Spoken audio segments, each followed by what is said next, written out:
Sarah Mitchell had spent 3 years perfecting the art of being invisible.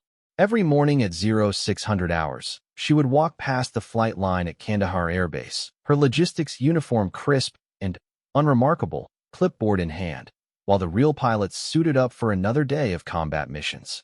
The other soldiers saw exactly what she wanted them to see: a quiet supply officer who tracked spare parts and fuel deliveries. They had no idea that the woman organizing their breakfast rations could put 30 rounds of depleted uranium through a tank's armor from 2 miles away, or that she had more confirmed kills than half the fighter jocks who strutted around the base like peacocks. But on the morning of March 15th, when enemy forces broke through the perimeter and friendly aircraft lay burning on the tarmac, Sarah's carefully constructed cover was about to be blown apart. Because sometimes, when everything falls apart and lives hang in the balance, the most dangerous person in the room is the one nobody sees coming. The sunrise painted the Afghan mountains in shades of gold and amber as Sarah Mitchell made her morning rounds through Kandahar Air Base. Her boots made soft clicking sounds against the concrete as she walked between the hangars, her logistics uniform blending seamlessly with the dozens of other support personnel beginning their shifts. To anyone watching, she was just another face in the crowd, unremarkable, forgettable, exactly as she intended.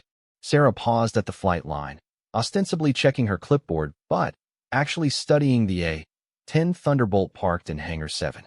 The massive aircraft sat silent and imposing, its distinctive twin engines and armored cockpit gleaming under the fluorescent lights. Most people saw the A-10 as ugly, brutish, built around its enormous Gu-8 cannon like some prehistoric predator. Sarah saw it as poetry in motion, a perfect marriage of engineering and lethality that could turn the tide of any ground battle. She missed flying more than she missed breathing sometimes. Mitchell, the sharp voice of Sergeant Rodriguez cut through her reverie. Sarah turned, her expression carefully neutral as the stocky supply sergeant approached with his usual morning scowl. "We've got a problem with the fuel deliveries. Third convoy this week that's running behind schedule." Sarah nodded, making a note on her clipboard. "Equipment failure or route security?" "Both, probably. Command wants a full report by 1400 hours. Rodriguez handed her a thick folder stuffed with invoices and shipping manifests. "Think you can work some of that logistics magic and figure out what's going wrong?" "I'll handle it," Sarah replied, tucking the folder under her arm. Rodriguez grunted his approval and wandered off toward the motor pool, leaving her alone with her thoughts and the distant sound of jet engines warming up for the morning patrol. The truth was, Sarah could probably solve the fuel delivery problem in her sleep. She had a gift for logistics, an intuitive understanding of how complex supply chains worked and where they were most vulnerable. It was one of the reasons she made such an effective cover identity. But it wasn't her real job, and it certainly wasn't why she was in Afghanistan. Sarah Mitchell had been flying A-10s for 8 years before she was recruited for a classified program that didn't officially exist. The program needed pilots who could disappear into normal military life, who could maintain deep cover for months or years while waiting for specific missions that required absolute deniability. Sarah had volunteered because she was good at being invisible and because someone had to do the jobs that couldn't be acknowledged later. The irony was that her fellow soldiers genuinely liked the quiet logistics officer they thought she was. She had developed real friendships over the past 3 years, formed genuine connections with people who would probably never speak to her again if they knew who she really was. Captain Maria Santos from the medical unit, who shared coffee with her every Thursday morning. Lieutenant Jake Morrison from intelligence, who had asked her to the base dance 3 times before finally accepting that she wasn't interested in dating anyone. Even Sergeant Rodriguez, for all his gruffness, had come to depend on her efficiency and reliability. Sometimes Sarah wondered if she had gotten too comfortable in her role. The missions had been sparse lately, mostly intelligence gathering and the occasional high-value target elimination that looked like mechanical failure or enemy action. She spent most of her time actually doing logistics work, solving real problems for real people who trusted her to keep their operation running smoothly. It was satisfying work in its own way, even if it wasn't what she had trained for. But comfort could be dangerous in her line of work. Comfort made you slow, made you hesitate when split-second decisions meant the difference between mission success and catastrophic failure. Sarah made a mental note to spend more time in the flight simulator to keep her reflexes sharp and her skills current. Just because she hadn't needed to fly combat missions recently didn't mean she never would again. The morning progressed with typical efficiency. Sarah reviewed fuel consumption reports, coordinated with transportation units about convoy schedules, and attended a briefing about new security protocols for supply routes. She ate lunch in the enlisted mess hall, sitting with a group of mechanics who complained about parts shortages and shared photos of their families back home. To all appearances, she was exactly what she seemed, a competent, dedicated logistics officer who took her job seriously but didn't cause trouble or draw attention to herself. It was during the afternoon supply inventory that Sarah first noticed something unusual. The numbers didn't add up correctly for ammunition deliveries over the past month. Not dramatically wrong, just slightly off in ways that suggested someone was either very sloppy with record-keeping or very clever about covering their tracks. Sarah had seen similar discrepancies before, usually when someone was skimming supplies for black market sale or when enemy operatives were gathering intelligence about base defensive capabilities. She spent 2 hours cross-referencing shipping manifests with delivery receipts, building a pattern of small inconsistencies that painted a troubling picture. Someone with access to the ammunition depot was definitely manipulating the records, and they were good enough at it that most people would never notice the discrepancies. But Sarah wasn't most people, and her real training had taught her to see patterns that others missed. The question was whether this was simple corruption or something more dangerous. Sarah had learned to trust her instincts over the years, and her instincts were telling her that this wasn't just about someone making money on the side. The pattern was too careful, too systematic. Someone was gathering detailed information about the base's ammunition stores and defensive capabilities, which meant they were planning something bigger than petty theft. Sarah glanced around the supply office to make sure she was alone, then opened a secure communication channel on her computer. The message she sent was brief and coded in language that would seem like routine logistics jargon to anyone intercepting it. But her handler would understand what she was really saying. Possible security breach. Request permission to investigate.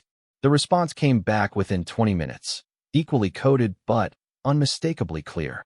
She was authorized to pursue the investigation using any resources necessary. If the threat was confirmed, she should prepare for immediate action orders. Sarah deleted both messages and returned to her regular duties, but her mind was already shifting gears. The quiet logistics officer was still there, still doing her job with the same careful efficiency as always.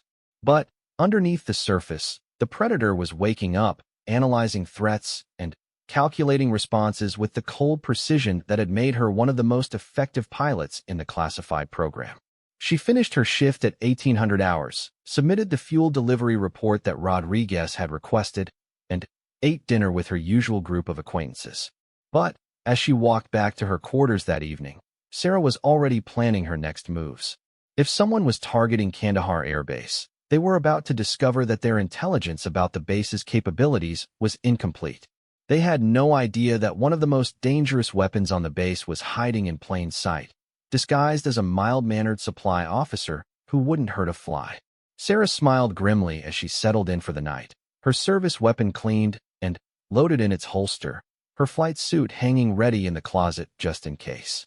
Tomorrow would be another routine day of logistics work and maintaining her cover identity. But Sarah Mitchell was no longer just playing a role. She was back on mission status, and that changed everything. The mountains stood silent under the stars, keeping their ancient secrets while modern warriors prepared for battles that might never be acknowledged in any official record. Sarah fell asleep thinking about fuel efficiency calculations and ammunition inventory, but her dreams were full of the distinctive roar of twin turbofan engines and the precise weight of a Gu-8 cannon's trigger pull. Some people were born for quiet lives of routine and predictability. Sarah Mitchell was born for moments when the world balanced on a knife's edge, and only skill, courage, and ruthless precision could tip it back toward safety. She just hoped that when that moment came, she would be ready to abandon her carefully constructed mask and become the weapon she had always been underneath. The next 3 days passed with deceptive normalcy as Sarah delved deeper into the ammunition discrepancies during her off-duty hours. She had developed a methodical approach to investigation that drew on both her logistics training and her intelligence background, cross-referencing data from multiple sources to build a comprehensive picture of what was happening on the base. What she discovered was far worse than simple theft or black market dealing. The pattern of missing ammunition wasn't random or opportunistic. Someone was systematically documenting the base's entire defensive capability, from the number of surface-to-air missiles in storage to the exact specifications of rounds available for the A-10's cannon systems. But more troubling still was what Sarah found when she expanded her investigation to include other supply categories. Food deliveries showed similar small discrepancies, suggesting someone was tracking the base's population and consumption patterns to estimate troop strength. Medical supply orders had been photographed or copied, revealing information about combat casualty expectations and the base's ability to handle mass casualty events. Even mundane items like vehicle maintenance parts showed signs of systematic intelligence gathering. Sarah sat in her quarters on Friday night, surrounded by printouts and notes that she would have to destroy before dawn, piecing together the scope of what she was seeing. This wasn't just preparation for an attack on Kandahar Air Base. Someone was planning a coordinated assault designed to exploit every weakness in the facility's defenses, timed to maximize casualties and minimize the base's ability to respond effectively. The sophistication of the intelligence operation suggested state-level resources and training. This wasn't Taliban insurgents or local criminal networks. This was a professional military operation being planned by someone with detailed knowledge of how American airbases functioned and what information would be most valuable for planning an attack. Sarah's secure communication that night was longer than usual, though still carefully coded in logistics terminology. She reported her findings and requested immediate support for a more comprehensive investigation. The response came back within an hour, and it made her blood run cold. Intelligence agencies had detected increased chatter about a major operation plan for the following week, but they hadn't been able to determine the target or the exact timing. Sarah's investigation provided the missing piece of the puzzle. Kandahar Air Base was going to be hit, and it was going to happen soon. The orders that followed were stark and uncompromising. Sarah was to maintain her cover at all costs while gathering additional intelligence about the attack timing and method. Under no circumstances was she to compromise her position unless the base was under direct assault. If the attack proceeded as planned, she would be the only asset in position to respond without revealing the existence of the classified program. Sarah understood the logic even as she hated the implications.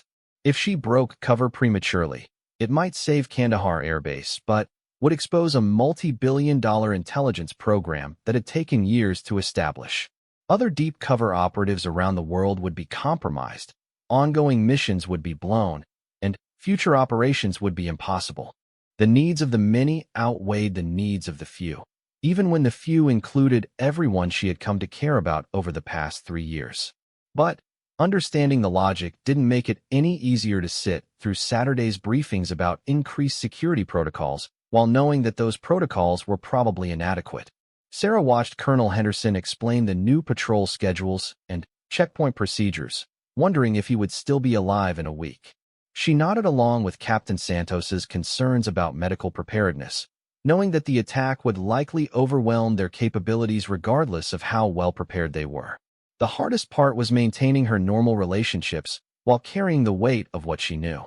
Lieutenant Morrison stopped by her office Saturday afternoon to discuss intelligence reports about insurgent activity in the region, and Sarah had to pretend that she didn't know far more about the threat than he did.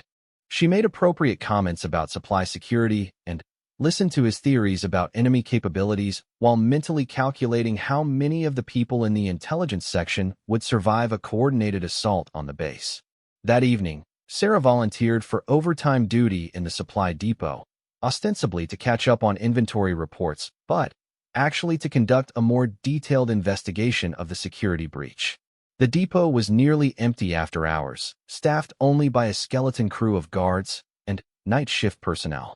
It gave her the perfect opportunity to examine the ammunition storage areas and look for signs of how the intelligence was being gathered.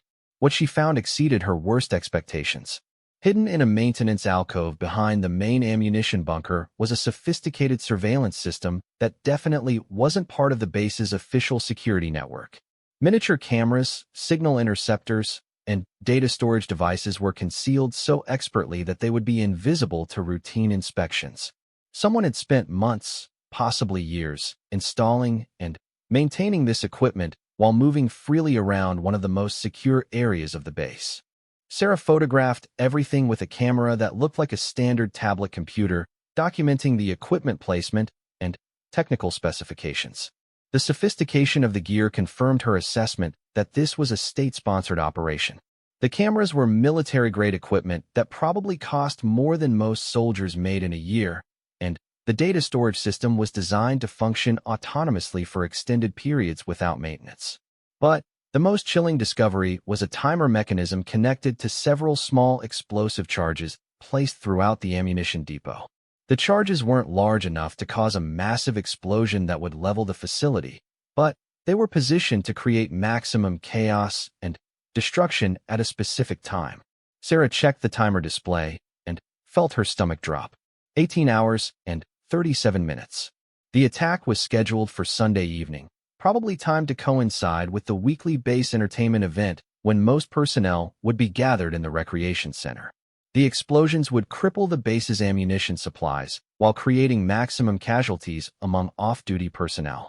It was a tactically brilliant plan that would eliminate Kandahar's ability to support combat operations while dealing a devastating blow to morale. Sarah's hands shook slightly as she photographed the timer mechanism, but her mind was already shifting into combat mode. 18 hours wasn't much time, but it might be enough if she could gather more intelligence about the broader attack plan. The ammunition depot explosions were clearly just the opening move in a larger operation designed to soften the base's defenses before the main assault. She finished documenting the surveillance equipment and explosive devices, then carefully concealed any signs of her presence.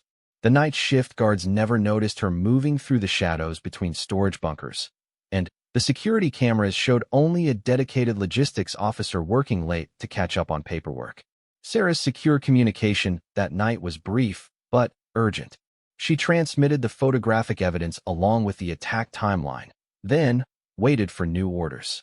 The response came back faster than ever before, and it changed everything she thought she knew about her mission. The decision had been made at the highest levels of government. The attack on Kandahar would be allowed to proceed as planned, with one critical modification.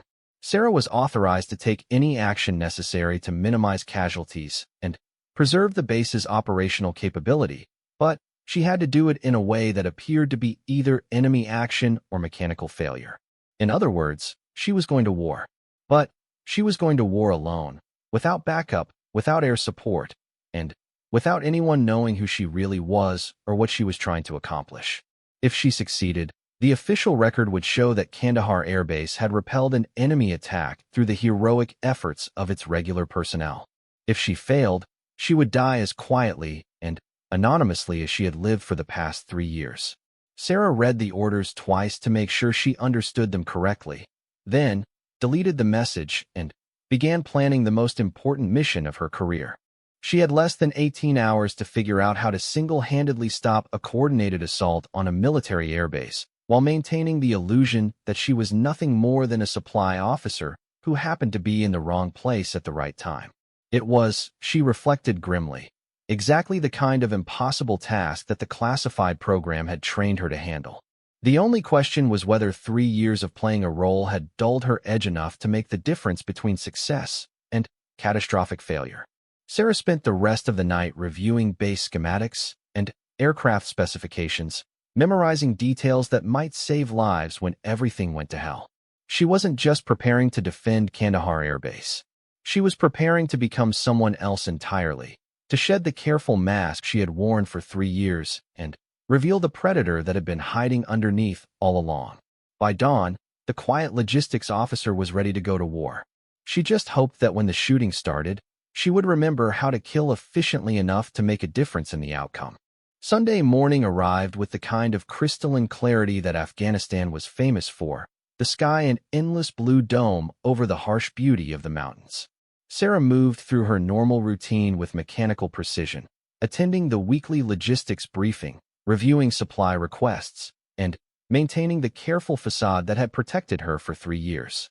But underneath the surface, every nerve was alive with anticipation and deadly focus.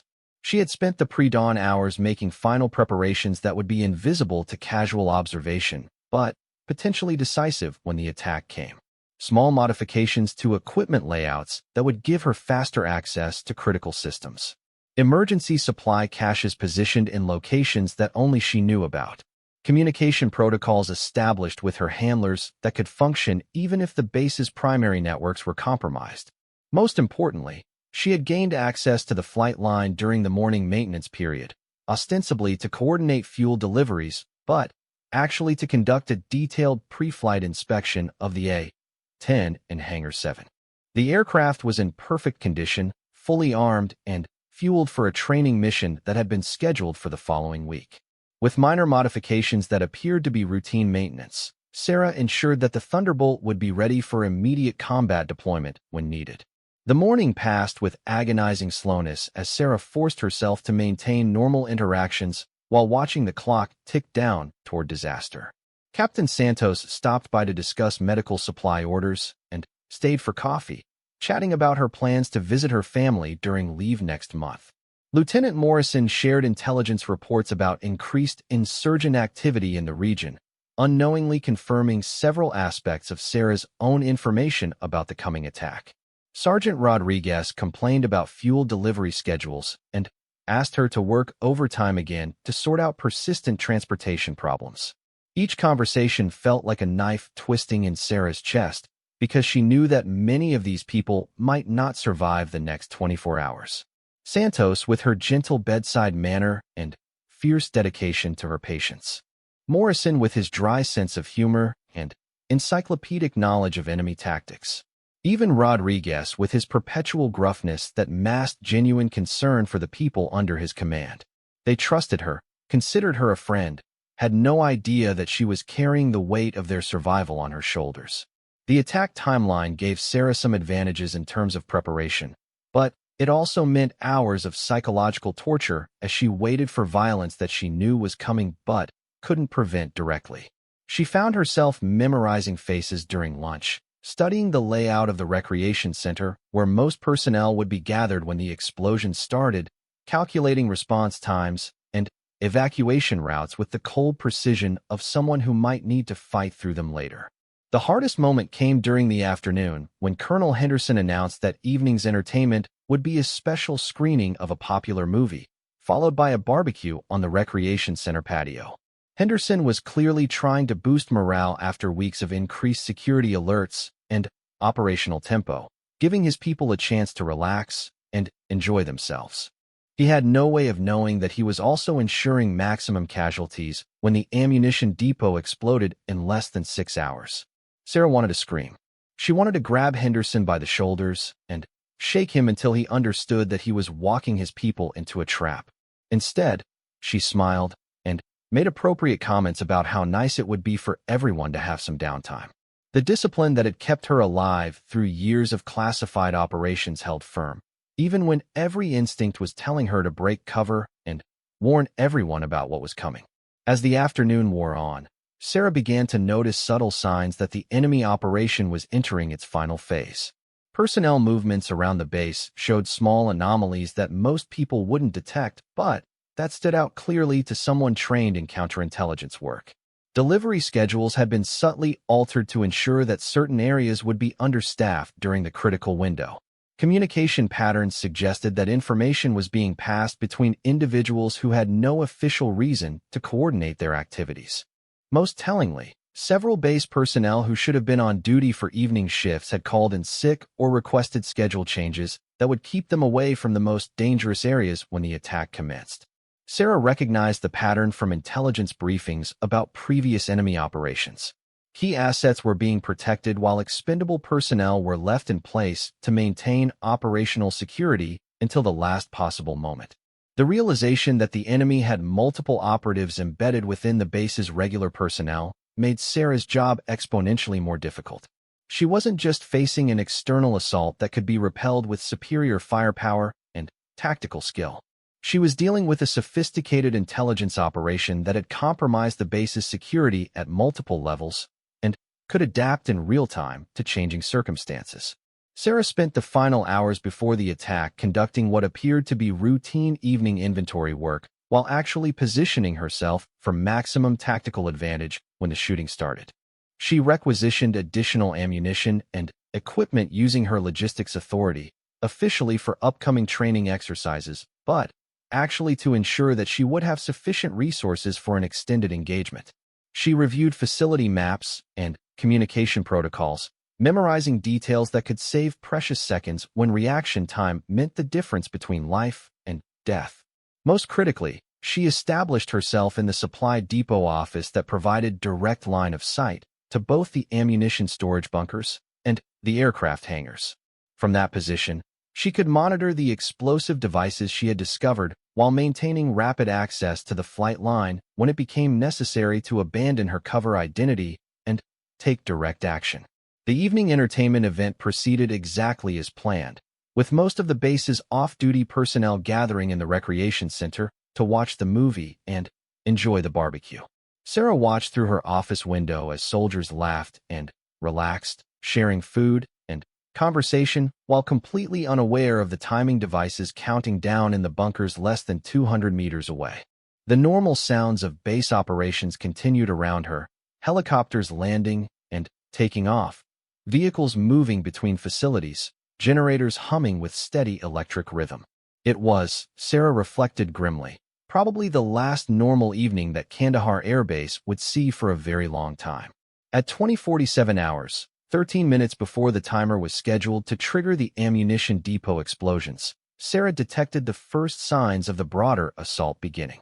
Radio chatter increased dramatically on frequencies that should have been relatively quiet during evening hours. Vehicle movement patterns around the base perimeter shifted in ways that suggested coordinated positioning for a multi-pronged attack. Most ominously, several key communication relays went offline simultaneously in what appeared to be equipment failure, but was almost certainly deliberate sabotage. Sarah keyed her emergency communication protocol, transmitting a final status report that would let her handlers know the attack was beginning. The response was immediate and unambiguous. She was authorized to take any action necessary to preserve the base and minimize casualties. Operational security protocols were suspended. The mission parameters had changed from covert intelligence gathering to direct military intervention. For the first time in 3 years, Sarah Mitchell was cleared to stop pretending to be someone else. The ammunition depot explosions lit up the night sky at exactly 2,100 hours, massive fireballs erupting from 3 separate bunkers simultaneously as the concealed charges detonated with devastating precision. The blast shattered windows throughout the base and sent shockwaves rolling across the flight line like earthquakes. Emergency sirens began wailing immediately, but Sarah was already moving toward her predetermined position before the sound of the explosions finished echoing off the mountains. The first enemy assault teams breached the perimeter fence less than 30 seconds after the explosions, exactly as Sarah had predicted. They came from multiple directions simultaneously, professional soldiers equipped with night vision and heavy weapons, moving with the kind of coordinated precision that indicated extensive training and reconnaissance. Their timing was perfect, striking while base personnel were still reacting to the ammunition depot disaster and before effective defensive responses could be organized. Sarah reached the flight line as the first enemy rounds began impacting around the aircraft hangars. She could see muzzle flashes in the darkness beyond the perimeter, hear the distinctive sound of automatic weapons fire mixing with shouts and radio calls as Kandahar's defenders tried to mount a coordinated response to the surprise attack.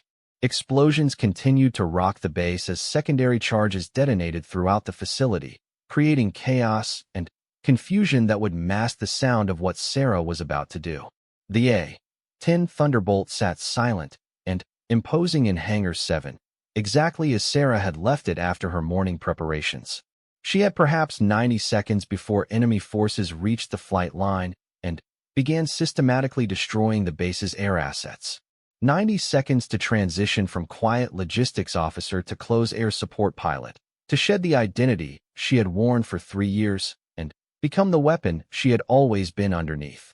Sarah Mitchell sprinted toward the aircraft with deadly purpose, her mind already calculating attack vectors and target priorities while her hands moved through pre-flight procedures with the automatic precision of someone who had performed them thousands of times before.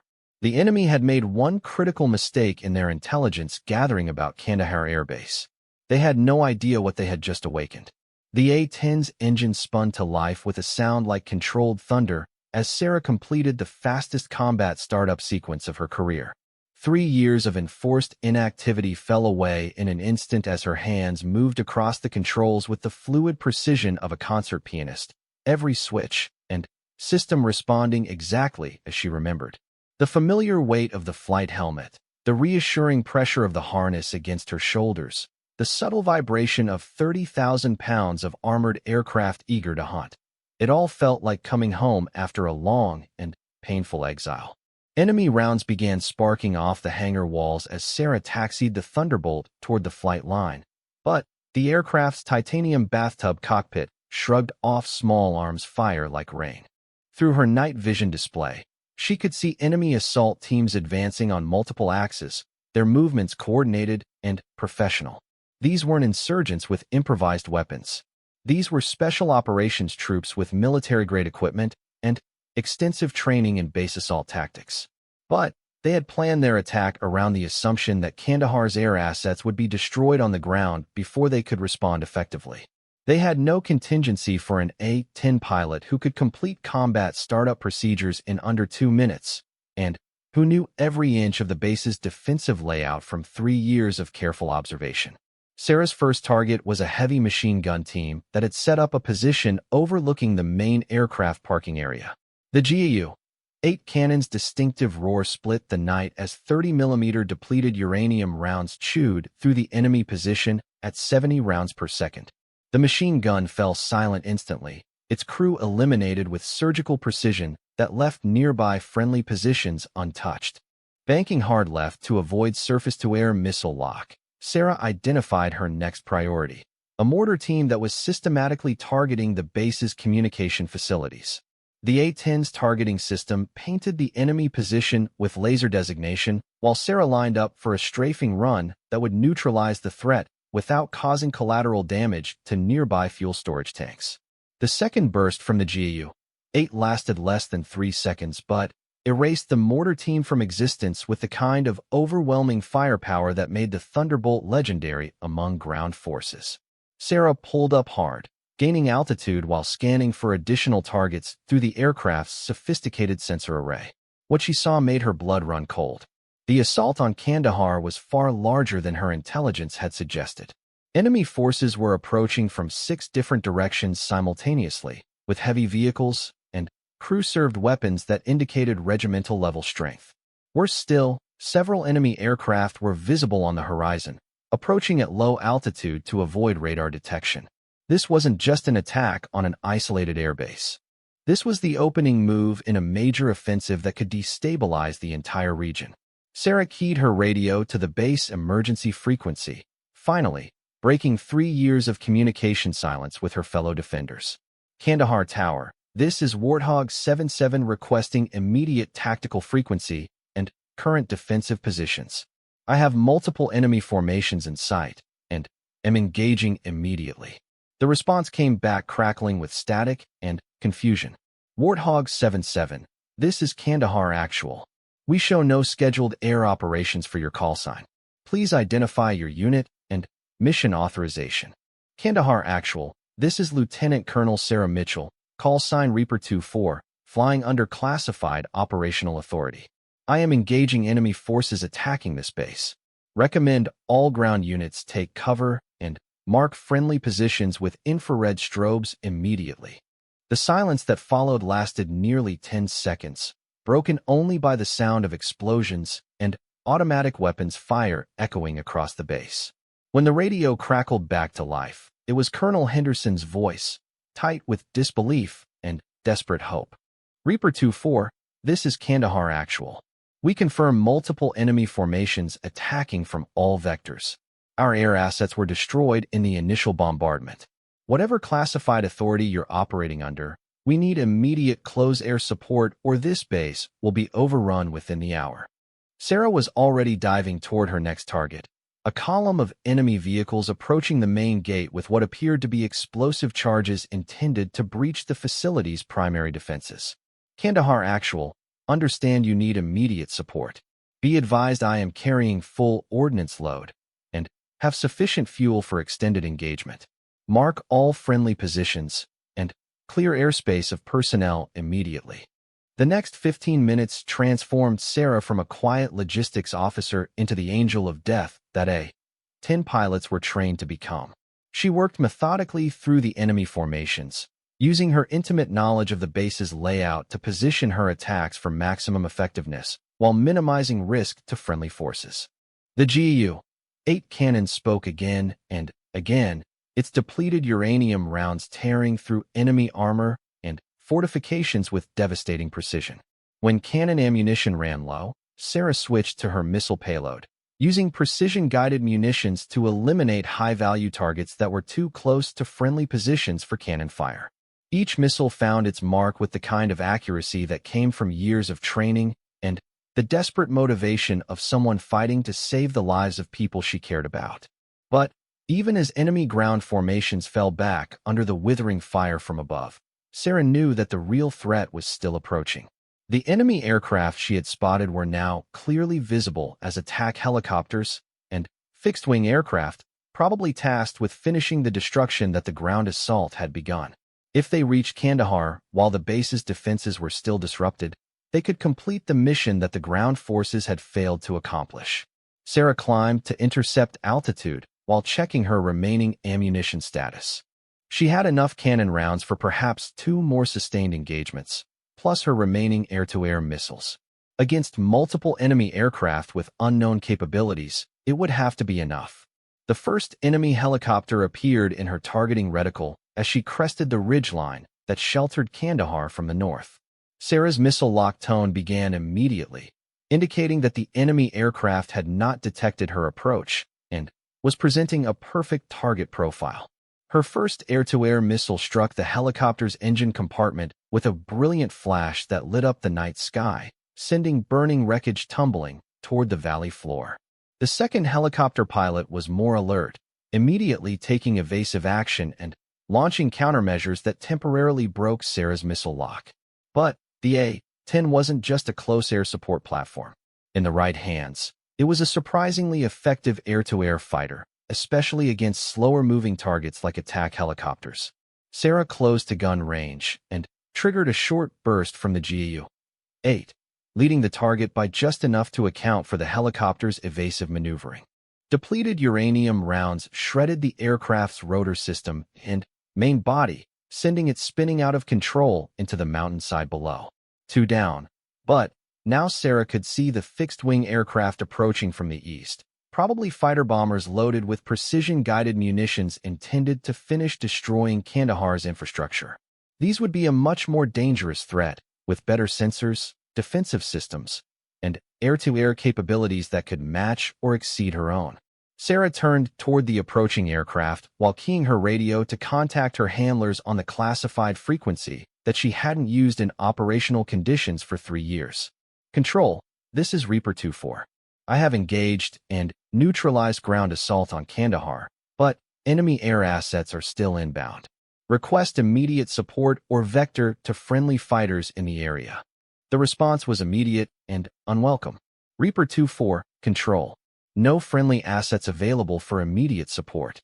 You are cleared to engage enemy aircraft using any means necessary. Be advised that satellite intelligence shows additional enemy formations massing for follow-up assault. This engagement is critical to regional stability. Sarah absorbed the information while climbing to meet the incoming fighters, her mind calculating odds and tactical options with the cold precision that had made her successful in the classified program. No backup, no support, just her skill against unknown enemy capabilities in aircraft that might be superior to her own aging Thunderbolt. But the A-10 had one advantage that